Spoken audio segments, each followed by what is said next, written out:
Well, it's an overused word, unbelievable. But this 3-day lockdown in Brisbane is unbelievable. 4 new cases in the last 24 hours, 10 overall. We're not told whether they're mild or serious. Health advice, the Premier says. She's always acted on health advice.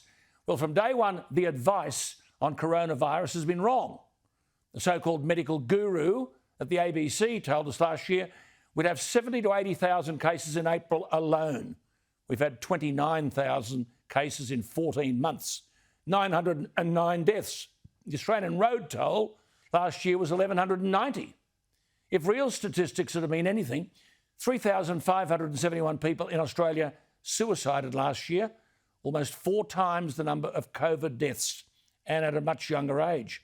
The influenza toll was 4,363, almost 5 times the COVID deaths. Why aren't we not in lockdown because of influenza?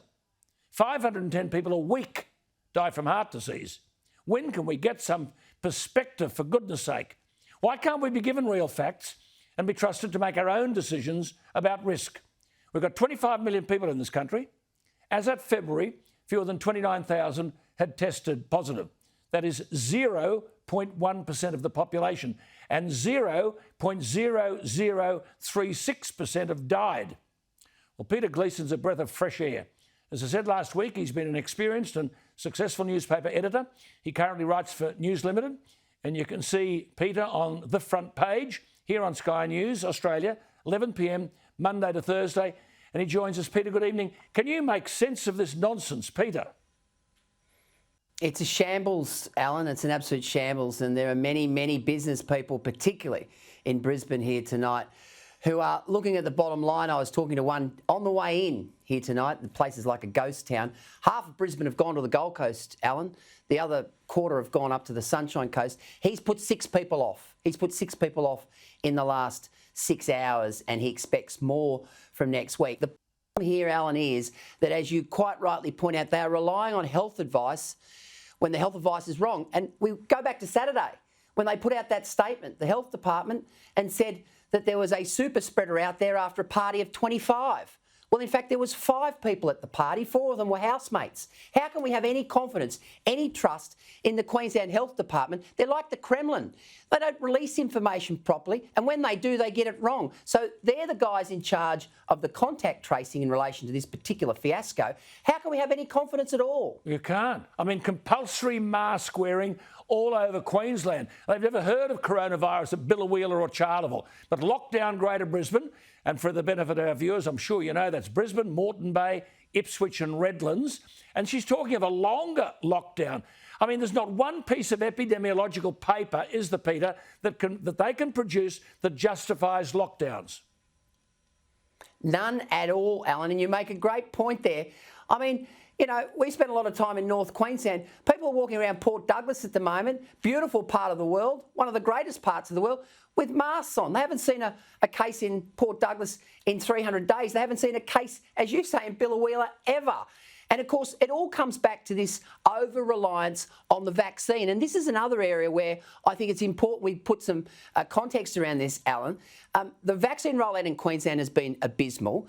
And if you look at tomorrow's Courier Mail, you'll see a story that says that the Queensland branch of the AMA have just done a survey of Queensland public hospital doctors and found 43%, nearly half of the 365 doctors had not yet received their first COVID-19 vaccination. Not their first. The survey, which was carried out between March 16 and 23, found almost half of the respondents said they regularly treated patients who might be infected with COVID-19. What's going on in Queensland? I agree with you. And of course, this is at Easter time. These same businesses copped it at Christmas. So people in Greater Brisbane can only leave their homes for essential reasons like grocery shopping, exercise or work. Only 2 visitors allowed at home. I mean, it's a pretty serious disease, Peter, when you've got to be tested to find out whether you've got the damn thing.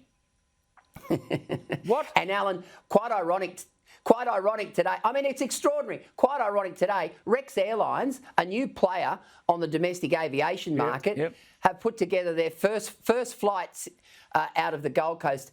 The Melbourne Gold Coast route, the most popular route in Australia today. But guess what? so many cancellations of accommodation. The tourism industry in this state is on its knees, Alan. Unbelievable. And unfortunately, we've got a Premier whose empathy is out the window. She knows that there are a lot of people out there who voted for her on the basis that she would keep us safe. Well, that's fine, but what about all the people, the mental health aspects? What about all the people who are facing the brinks of collapse when their business goes bust?